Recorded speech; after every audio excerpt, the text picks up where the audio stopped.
Welcome to the Mutually Amazing Podcast. I'm your host, Mike Domitrz with the Center for Respect. The episode you're about to listen to was recorded when this show used to be called the Respect Podcast, so you might hear that mentioned during this episode. Well, let's get to the show. This week, so excited to introduce you Scott Monty, who's an executive keynote speaker and advisor, and probably is the only classics major who has been a global head of digital and social for a Fortune 10 brand. Scott, thank you so much for joining us. It's my great pleasure, Mike. Well, we're going to dive right in here. You were a classics major, and yet you worked for a Fortune 10 brand. And so I'm going to let you tell everybody, what brand was that? It was Ford Motor Company. Okay, awesome. And so how does respect come into the teachings of the ancient Greeks and Romans? Well, look, I think there's so much that we can still learn from things that have happened in the past. You know, we tend to be so forward focused these days as technology and digital and social and the whole online world pushes us in a forward direction, and yet there is so much human wisdom, and it has to do with the collective human nature that we had then and we still have now, that is wrapped up in some of these ancient texts. And, I've been spending a lot of time recently rereading some of the old Stoics, the Stoic philosophers like Seneca and Epictetus and Marcus Aurelius. And it really has to do with respect for the self and respect for the individual, because in turn that leads to respect for others. Oh, I love that discussion. We often talk about on the show that you don't change a culture, you change individuals. And actually they change themselves. That's what leads to a transformation of culture, is individuals changing. You don't just go in and go, here's a culture change. You actually have to have people make significant changes as individuals. Yeah, and we saw that firsthand at Ford when Alan Mulally was brought in as the new CEO in 2006. He was brought from outside of the auto industry. He came in from Boeing, and knew that Ford needed a culture change. And he was that change. He led as an individual, but he also gave his direct reports all of the tools and, processes in order to start making those changes at the team level. And so there was this wonderful cascade. So there was a learned behavior that was mimicked all throughout the organization. And I was fortunate to join about 2 years after Alan was there, and the culture change was already inherent based on all of those changed leadership behaviors, and it made my job that much easier. So it would be some examples of specific actions that were taken to create or instill the respect. Well, one of the things that we all had, and I still have it here, we all had an ID card, and there's a tag that went on the back of it that specifically said what the one Ford vision was: one team, one plan, one goal. But you turn it over and there was this acronym, Ford, and each section, FORD, had a bunch of descriptors underneath it. Own working together, which was the O. Believe in skilled and motivated people working together. Include everyone. Respect, listen to, help, and appreciate others. Build strong relationships, be a team player, develop ourselves and others, communicate clearly, concisely, and candidly. All right, so I love that, because there are companies who will put respect into their core values, which is what that's referencing, that concept. What were things you actually saw people do to make sure that was being lived? Well, one of the things that was remarkable in these BPRs, or business plan reviews, that we did every week, there was a time when everyone would go around the table and they would review where they were with respect to their plan, and it was all color coded: green, yellow, red. And when someone came to a red, obviously it meant they were having trouble, and everyone would be listening intently. And as soon as they came to that red section and described what was going on, you would see hands shoot up from around the table of people saying, "Oh, I experienced something like that before in Brazil," or "We went through this last year in Germany," or "We saw that in the engineering department." and suddenly people would be jumping in to try and help each other out. And it was because there was respect for the process and there was respect for the individuals who were following that process that had been laid out. And prior to that shift, and I know you said you came in about 2 years after, but it sounds like you've done a lot of study of the situation and how it changed. What was the difference in those kind of experiences prior to this shift? Well, there were a couple of things. One is Ford had up until that point been a culture of knowledge hoarding rather than knowledge sharing.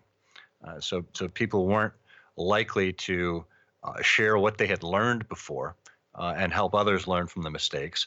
And they were also, if anyone did admit a mistake, that was tantamount to being prepared for the guillotine. There was a historic first meeting that Alan had when he ran his first corporate BPR. And he asked everyone to prepare their charts accordingly. And everyone came back the next week with green on all of their processes and all of their plans.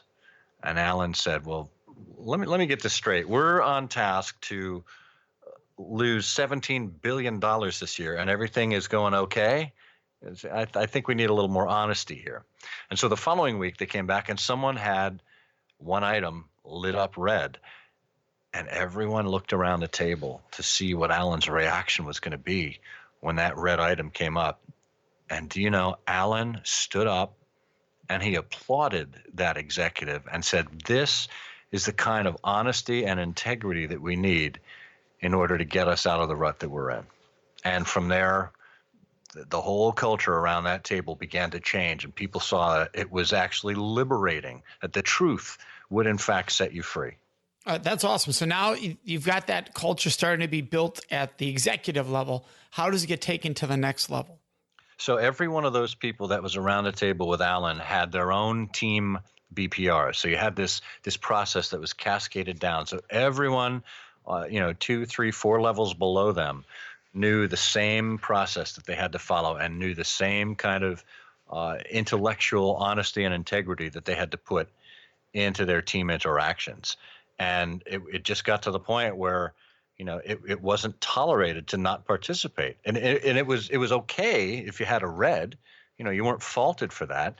And your team members saw how they could actually pitch in and help you out. So there was this wonderful culture of, when you see someone else helping someone else out, you're more likely to jump in and help someone else out yourself. Absolutely. And what was the language that created the safe space? In other words, sometimes in those settings, myself included, especially younger, we're jumping like, "Oh, you got to do this," or "You should do this," which can not feel safe in those moments. But you're genuinely trying to help, but you become so passionate based on what worked for you. You want them to do what you did, but you want to avoid that typically in those kind of meetings so that there's more ideas coming to the table versus one just dominating as a solution. How did they avoid that? Well, interestingly, it was also right on that card as well. Show initiative, courage, integrity, and good corporate citizenship. Deal positively with our business realities and develop compelling and comprehensive plans. It was really the notion of, you're not faulted for trying. You are faulted for burying your head in the sand and ignoring it. And I think that notion of wasn't necessarily tolerated failure, but it was acceptable to fail, knowing that you had a better plan backing it up to go in and readdress that same problem.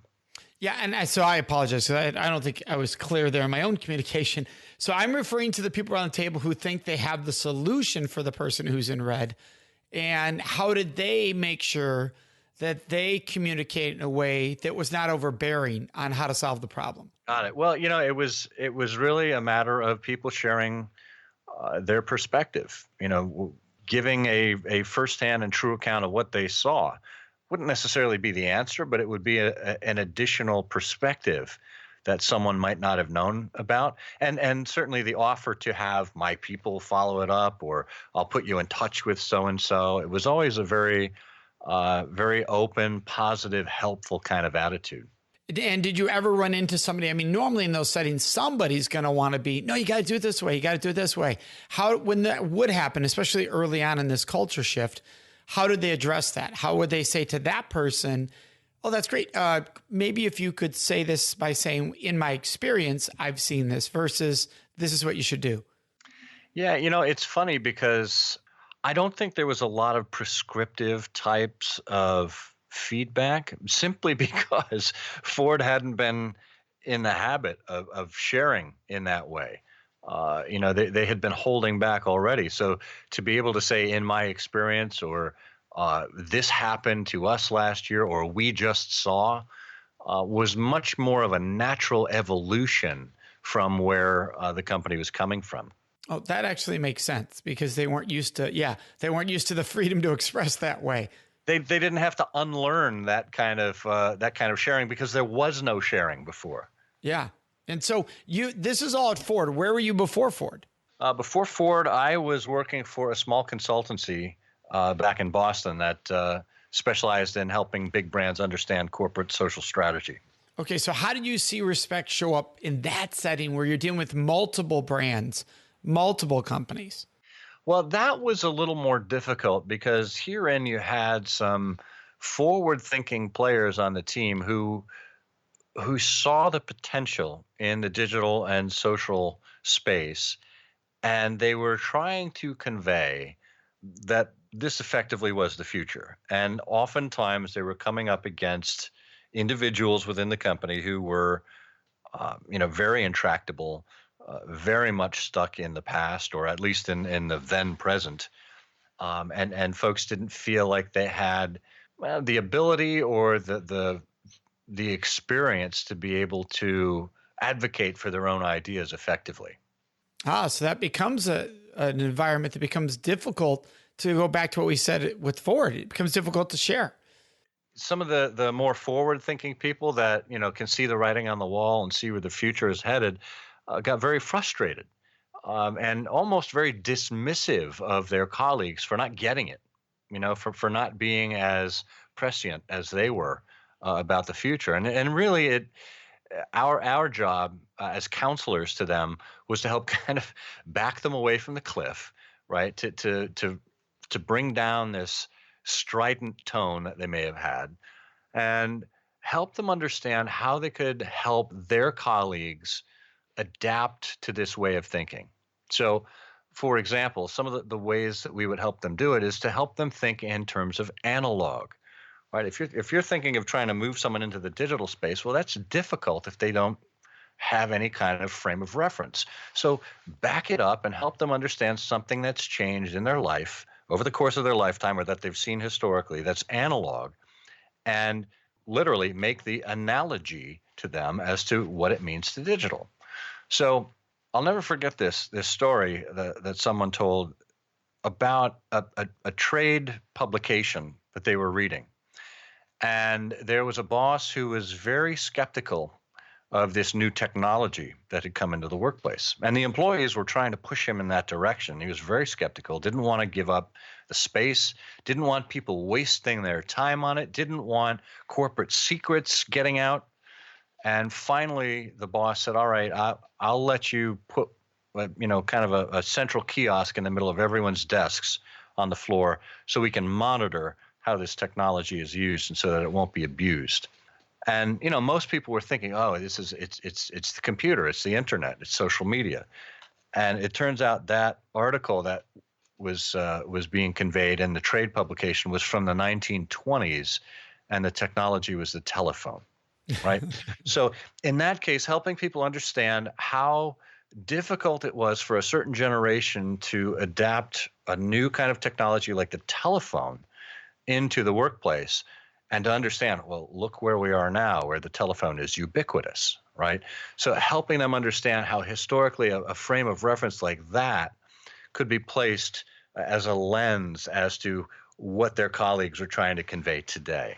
And you do this specifically with social media, and that's your area, is digital and social media.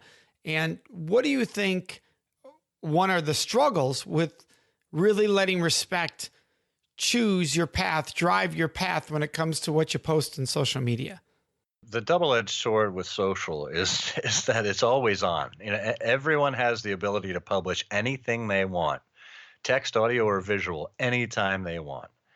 I have found, and I still make these mistakes every week, every day, possibly.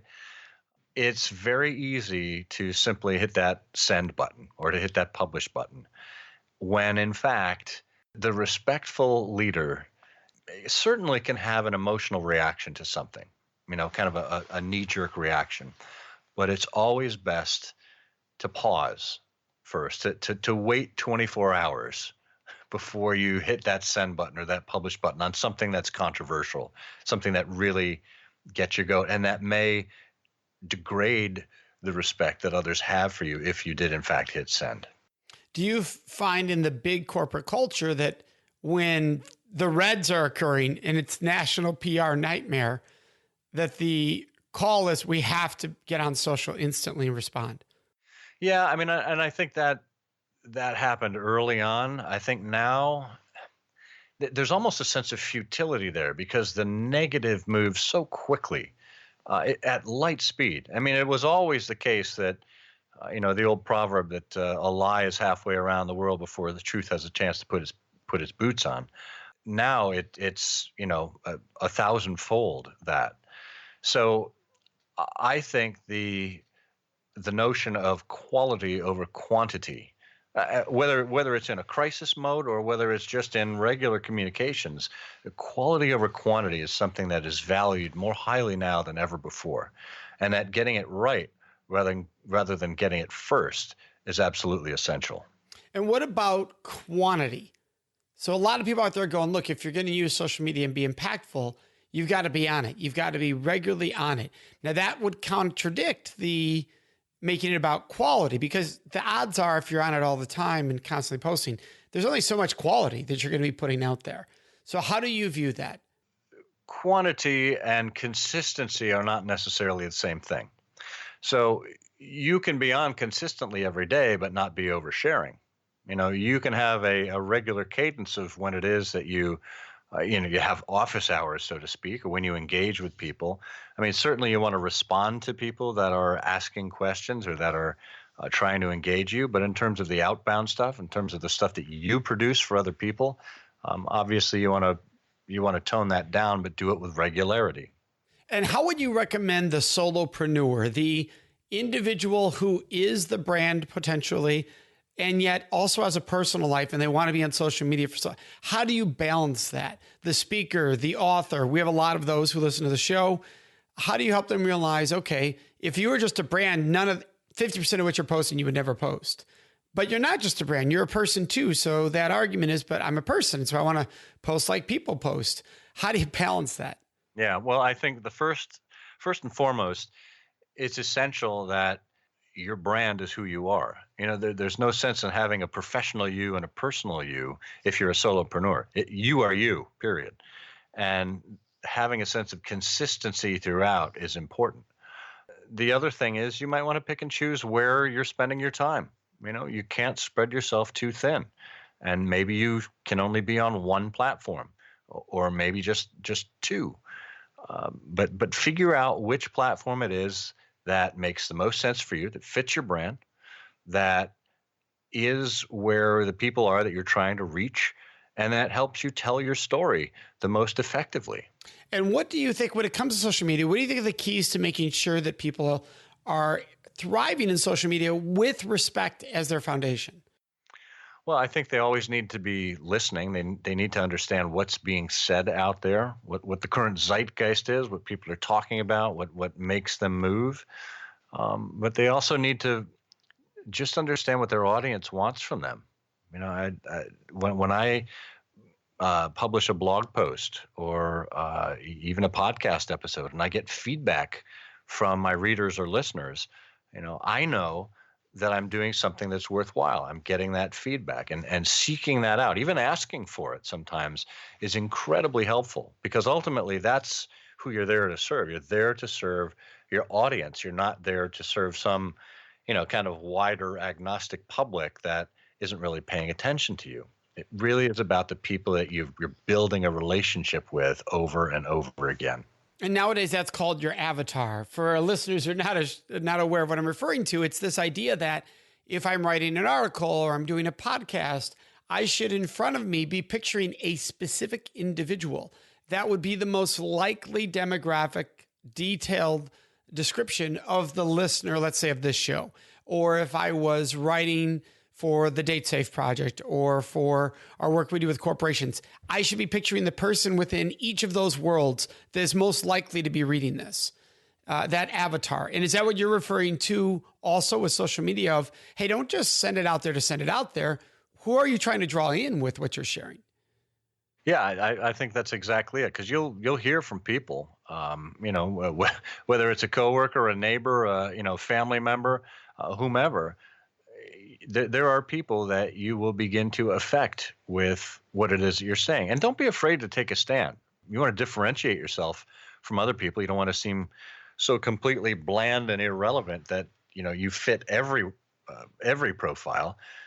But as you say, picture in your mind who those people are. Picture the last email comment you got, or the last comment you got on your blog or a tweet or Facebook page, whatever it is.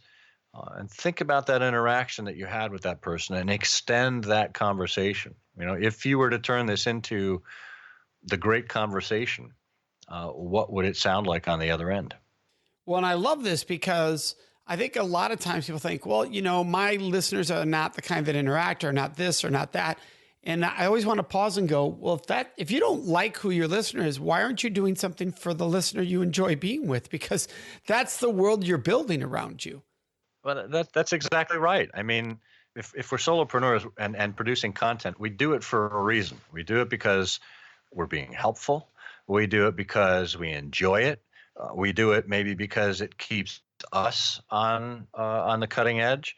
Whatever it is, you're looking for a reaction. And if you're doing it only for yourself, well, then maybe you should keep a journal and not do stuff publicly. And there's good reasons for doing that as well. But if you're doing it for an audience, doing it for someone who, enjoys what it is that you produce, then you should be looking for that kind of feedback. Yeah. And thinking of the person that would give you that feedback as who you're talking to. Because there are people who are going to give you no feedback. Well, then, and if you need feedback, like I'm a person that does work off of feedback. I know that about myself. Then I'm going to want to make sure that I'm drawing an audience that likes to give feedback. Otherwise, I'm going to be frustrated in this process. And absolutely. And it doesn't have to be a huge audience. You could put a LinkedIn or Facebook group together of 10 people that are your audience, that listen to your show. And if you have a really robust discussion and feedback from those 10 people, that's amazing, right? And then you can grow it to 20, and then to 80, and then to 200, and then it begins to really become something. Yeah, love that. What are challenges, Scott, that you've faced along the way that taught you about respect? I think one of the most important ones is, when I went from this small consultancy into Ford, realizing that I didn't, even though I was seen as the expert, I didn't have all the answers, and that it was far from a one-person job.